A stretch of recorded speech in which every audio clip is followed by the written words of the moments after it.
سلام، به سفر خانوادگی ما خوش اومدید. من مسعود نیکدل و من شیما رئیسی هستم. ما یک خانواده هنرمند و گردشگر هستیم. اینجا استان سیستان بلوچستان و شهر زاهدان. براتون شاید تعجب باشه که ما الان چرا لباس بلوچی پوشیدیم. جالبه که بهتون بگم این لباسا رو مردم منطقه به ما هدیه دادن. اما یه چیزمون الان نمیخونه به بقیه‌اش. اونم چیه؟ پاپوش.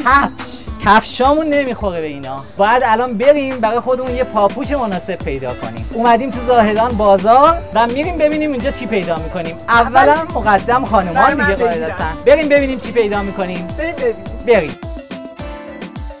بازار اینجا خانم همینجا تون داره میره دیگه واسه خودش. من میذاره کجا میره انگار نه انگار ما با هم اومدیم خرید. خب عجله نکن، داریم حرف میزنیم با مخاطب.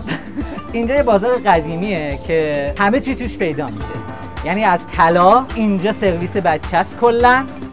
اینجا هم که میبینید همه به قولی خرت و پرتجاته. هرچی از کش پیدا میشه. تلو، گلسر و همه چی پیدا میشه. یه بازار قدیمی معمولا همه اینا رو همزمان با خودش داره. یعنی میتونید بیاید اینجا کلی چیزای مختلف خرید کنید. پیدا کردیم یه دونه.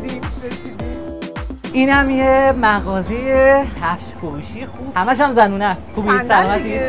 سلام. این جمع خوش تیپه نگاه این کجا میری؟ بیا تو ویدئو نگاش کنید چقدر خوش تیپه. یه قیافه درست حسابی بلوچی اگه میخواید شما ببینید اینجاست. ماشاءالله. اسمت چیه؟ اول بگین اسم شما چیه؟ محمد امین. بذارید من الان اینجا ویدیو این میکروفون رو میذارم برای آقا محمد امین که صداشو خوب بشنویم. منم میرم پشت دوربین ببینیم خانوما و محمد امین چی انتخاب میکنن. فعلا من برم.